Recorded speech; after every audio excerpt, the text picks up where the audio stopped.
O homem que a história conhece como o rei Leônidas I de Esparta nasceu por volta de 540 a.C., na cidade-estado grega que um dia governaria.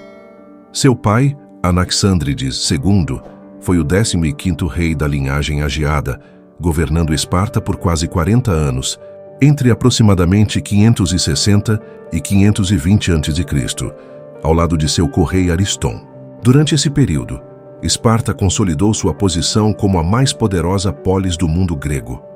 O nome da mãe de Leônidas é desconhecido, mas de acordo com o historiador grego Heródoto, ela era sobrinha de seu marido, Anaxandrides. Inicialmente, o casal não teve filhos, levando o conselho dos Éforos, os magistrados mais poderosos de Esparta, a exigir que o rei se divorciasse e se casasse com outra mulher para garantir um herdeiro. Anaxandrides, recusando-se a abandonar sua esposa, recebeu permissão para tomar uma segunda esposa, sem desfazer o primeiro casamento.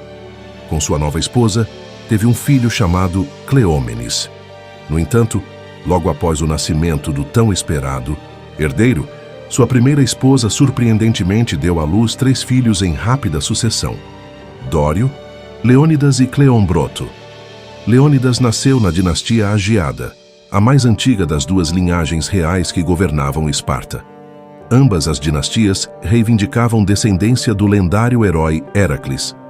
Como terceiro filho de Anaxandrides II, Leônidas não era esperado para se tornar rei, mas acabaria por ascender ao trono, tornando-se uma das figuras mais lendárias da antiguidade clássica. Apesar de sua reputação imortalizada, pouco se sabe sobre sua vida, além dos relatos de Heródoto, o historiador do século V a.C., que foi o primeiro a adotar um método investigativo para registrar eventos históricos. No entanto, Heródoto também era conhecido por embelezar suas narrativas, tornando a reconstrução precisa da vida de Leônidas um desafio.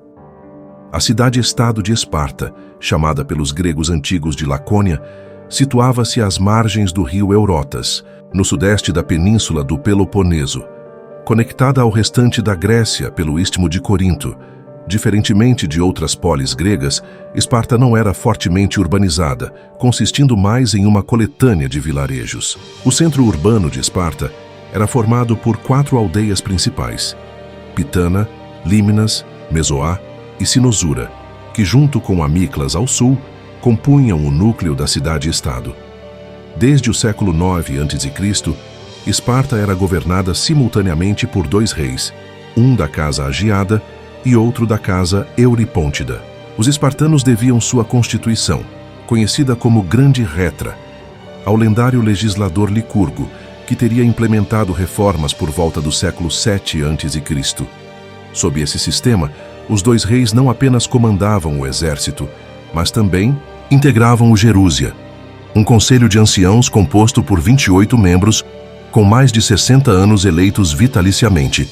Esse conselho servia como a Suprema Corte e debatia questões políticas antes de submetê-las à Assembleia, composta pelos cidadãos espartanos de pleno direito. Além disso, 5 éforos eram eleitos anualmente para exercer poderes executivos que, em algumas ocasiões, podiam até sobrepujar a autoridade dos reis.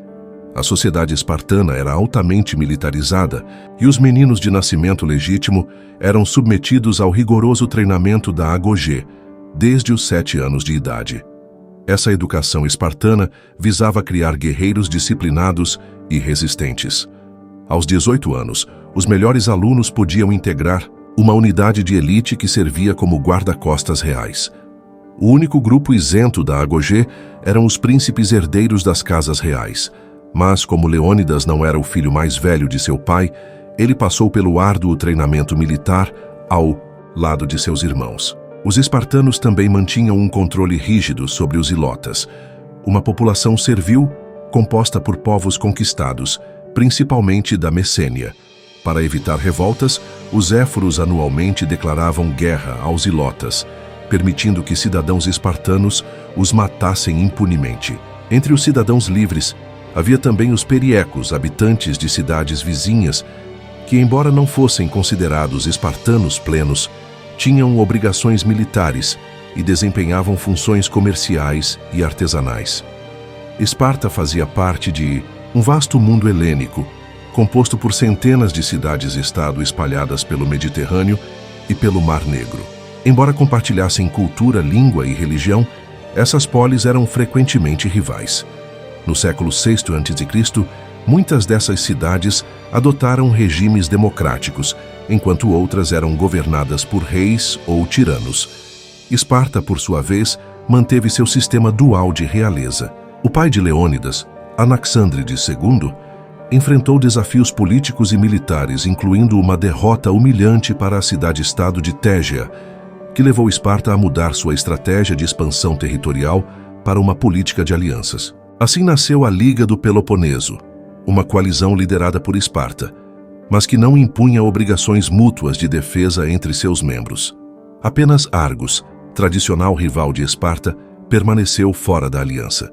Com a morte de Anaxandrides II por volta de 520 a.C., Cleómenes ascendeu ao trono, dando início a uma série de eventos que levariam Leônidas ao poder.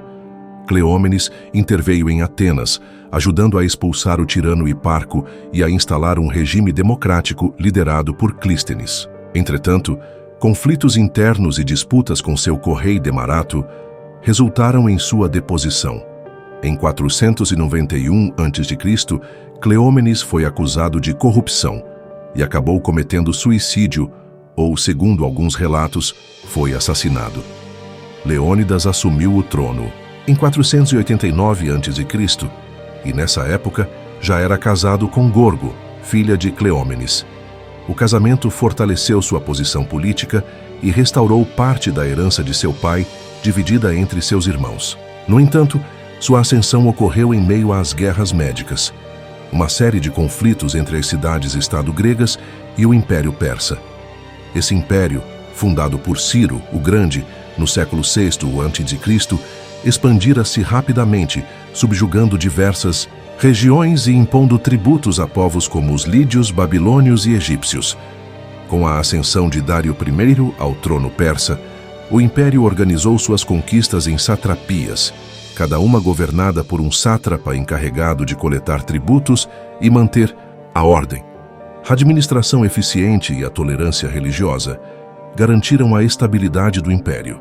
Entretanto, a crescente influência persa na Jônia, na costa da Ásia Menor, levaria a revoltas gregas e, eventualmente, a célebre Batalha das Termópilas, onde Leônidas e seus 300 espartanos entrariam para a história. No final do século VI a.C., os povos das províncias gregas, sob domínio persa, já demonstravam um crescente descontentamento com o jugo estrangeiro. Entre esses povos, os gregos da Lídia e da Jônia, regiões que estavam sob o controle do Império Persa, sentiam-se especialmente oprimidos pelo domínio de Dário I.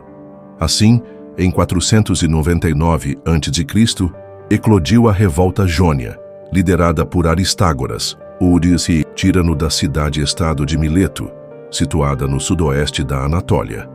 Apesar de diversas cidades gregas se unirem à revolta, os insurgentes sabiam que apenas conseguiriam enfrentar o poderoso Império Persa caso conseguissem aliados influentes nas cidades-estado da Grécia continental.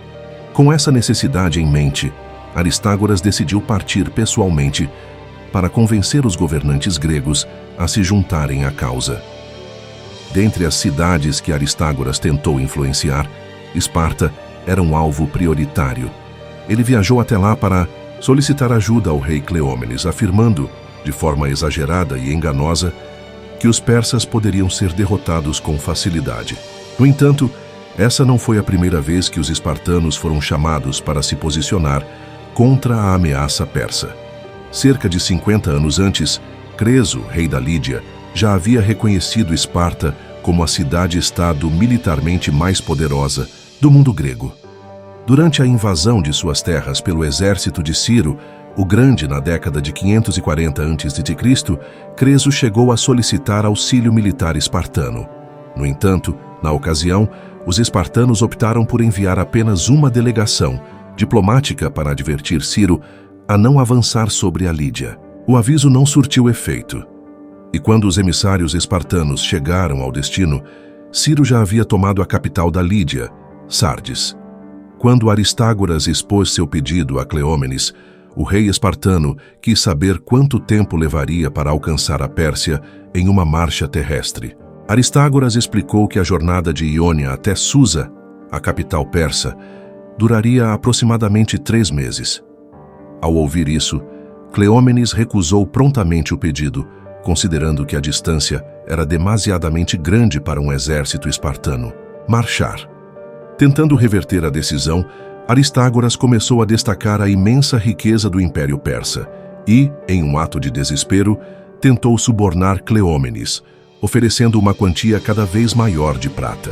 Segundo Heródoto, o governante espartano chegou a considerar a proposta, mas sua filha, Gorgo, que na época ainda era uma criança e futuramente se tornaria esposa de Leônidas, advertiu o pai para não se corromper e o aconselhou a dispensar o estrangeiro imediatamente. Após ser rejeitado por Esparta, Aristágoras dirigiu-se a Atenas, onde buscou o apoio da recém-estabelecida democracia ateniense. Como os atenienses se consideravam líderes naturais dos gregos jônios e haviam recentemente enfrentado tentativas do antigo tirano Hípias de recuperar o poder com auxílio persa, eles aceitaram apoiar a revolta. Assim, Atenas e a cidade de Eritreia uniram forças aos jônios e juntos lançaram um ataque à capital persa da Lídia, Sardes, em 498 a.C. Apesar do sucesso inicial da investida, a aliança grega acabou sendo derrotada na Batalha de Éfeso no mesmo ano. Diante da superioridade persa, os atenienses decidiram retirar seu apoio ao Levante, deixando os rebeldes jônios enfraquecidos.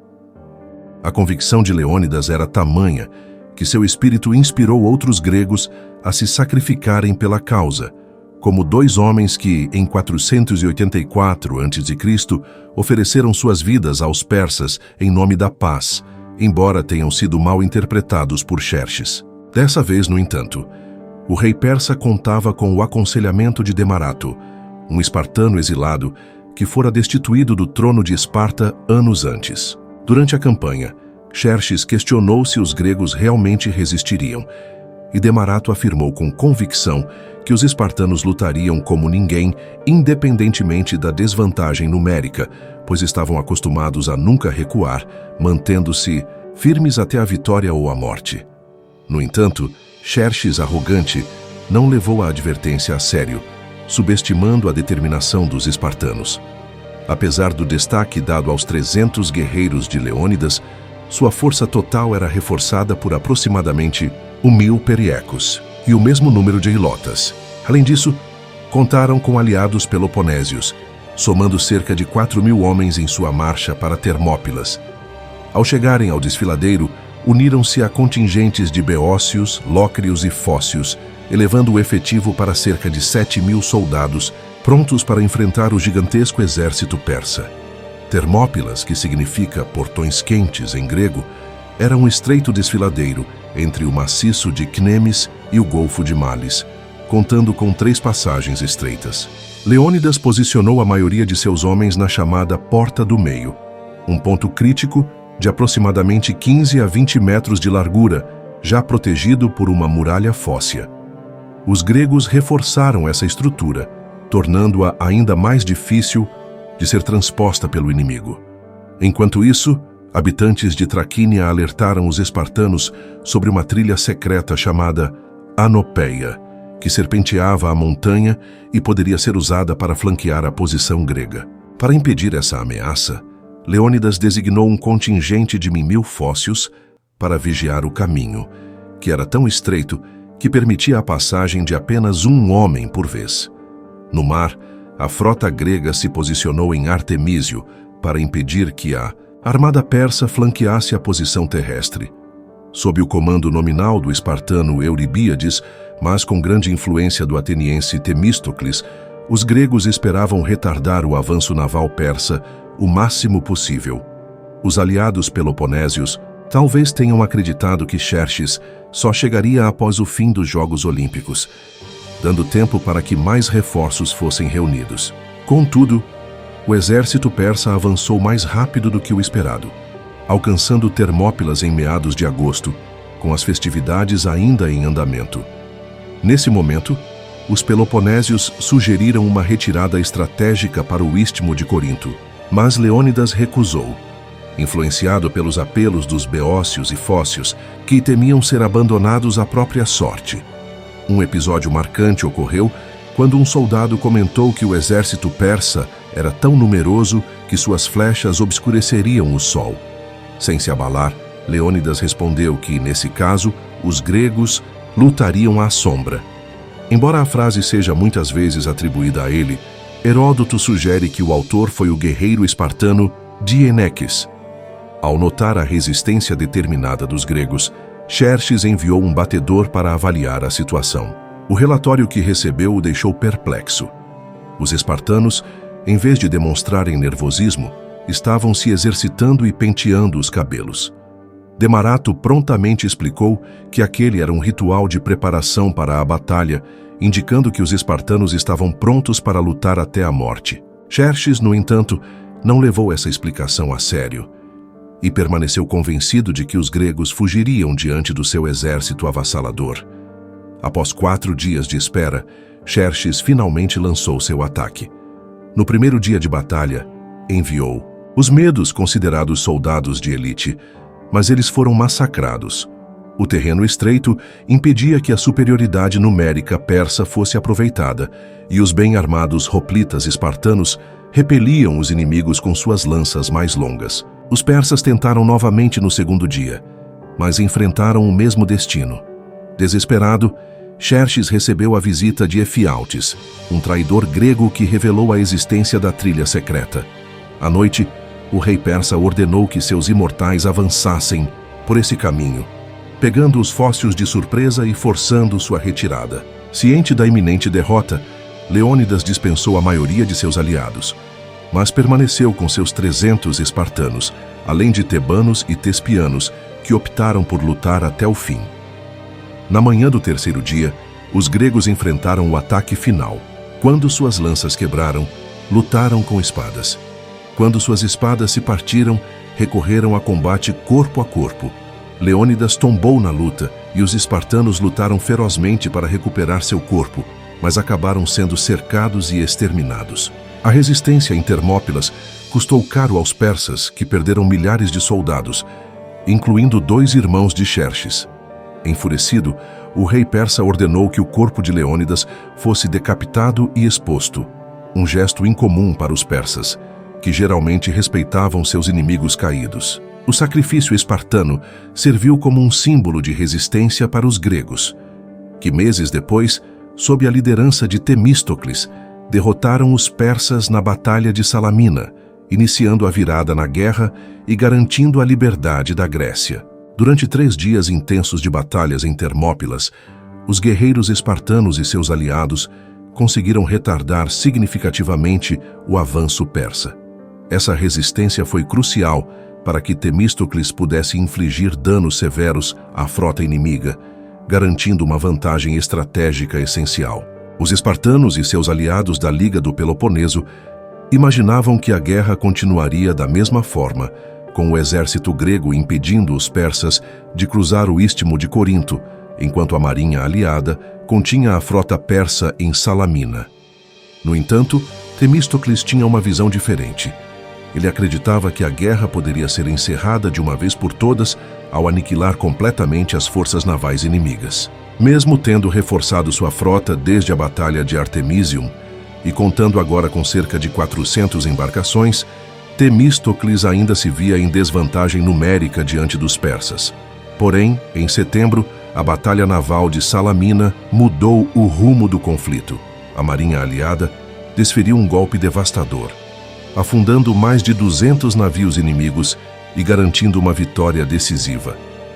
O impacto desse triunfo foi imenso. Xerxes, temendo ficar preso na Grécia caso os gregos destruíssem suas pontes de retirada, no Helesponto, decidiu regressar apressadamente à Pérsia.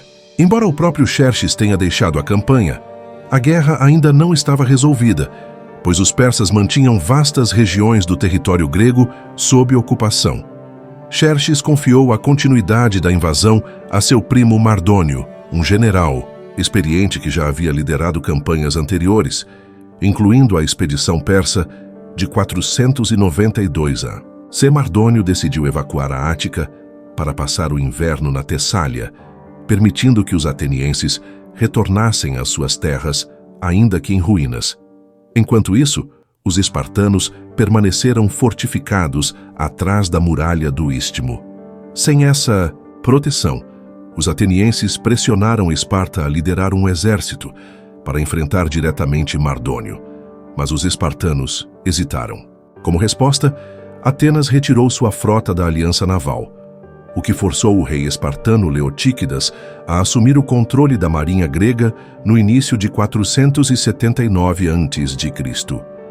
Mardônio tentou explorar as divisões entre os aliados gregos ao oferecer um tratado de paz para Atenas, prometendo autonomia e benefícios, mas os atenienses rejeitaram a proposta. Como retaliação, os persas voltaram a ocupar Atenas e destruíram a cidade por completo. Os refugiados atenienses, desesperados, imploraram por ajuda a Esparta, ameaçando aceitar os termos persas caso não recebessem apoio militar. Percebendo a gravidade da situação, os espartanos finalmente decidiram agir.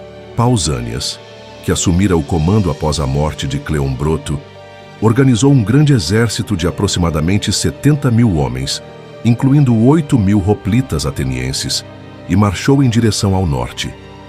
Mardônio queria uma batalha em campo aberto, onde poderia tirar vantagem de sua superioridade numérica, mas os gregos se posicionaram estrategicamente em terrenos elevados próximos ao acampamento persa.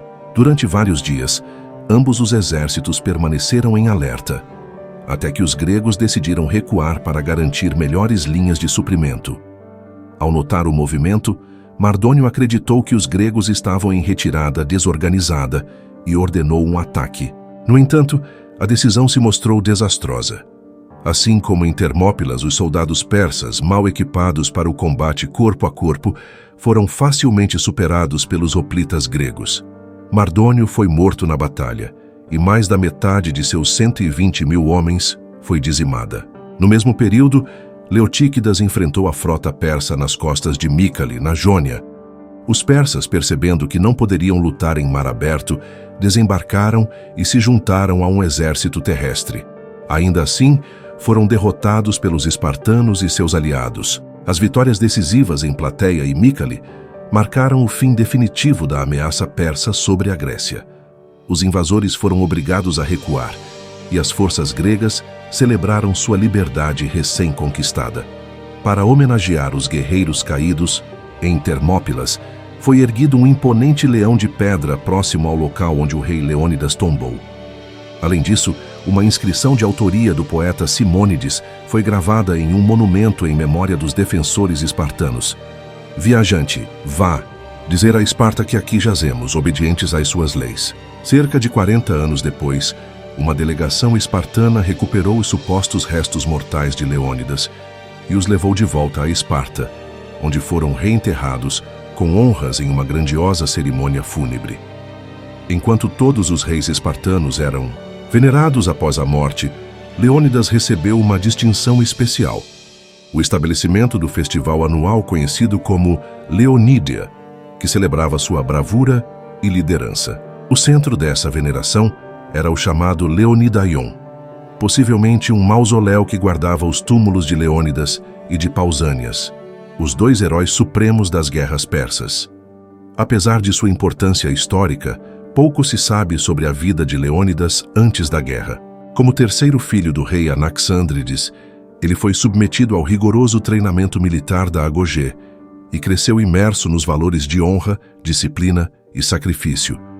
Já em torno dos 50 anos, casou-se com sua sobrinha Gorgo, filha do rei Cleómenes, e pouco tempo depois pode ter participado da deposição e morte deste último, o que o levou ao trono espartano. Durante sua liderança, desempenhou um papel fundamental nas discussões sobre a ameaça persa, mas só ganhou destaque com a invasão de 480 a.C. Diante de um exército grego reduzido e enfraquecido por restrições religiosas e pela relutância de de outras cidades em confrontar a vasta força persa, ele optou por se posicionar em Termópilas. Mesmo sabendo que a derrota era inevitável, escolheu lutar até o último homem, garantindo um exemplo eterno de resistência e coragem. O legado de Leônidas transcendeu a antiguidade, influenciando movimentos e figuras históricas ao longo dos séculos. Durante o Renascimento, as cidades-estado italianas, ameaçadas por invasões estrangeiras, viam em Leônidas e seus 300 guerreiros um símbolo de luta pela liberdade. No século XVI, o ensaísta francês Michel de Montaigne exaltou a coragem espartana, considerando a resistência de Leônidas superior a qualquer vitória grega contra os persas. Já no século XIX, o pintor neoclássico Jacques-Louis David imortalizou Leônidas em sua obra-prima, refletindo sobre o patriotismo e o sacrifício heróico. Até mesmo Napoleão Bonaparte, que inicialmente não entendeu a escolha do tema, reconheceu posteriormente sua importância.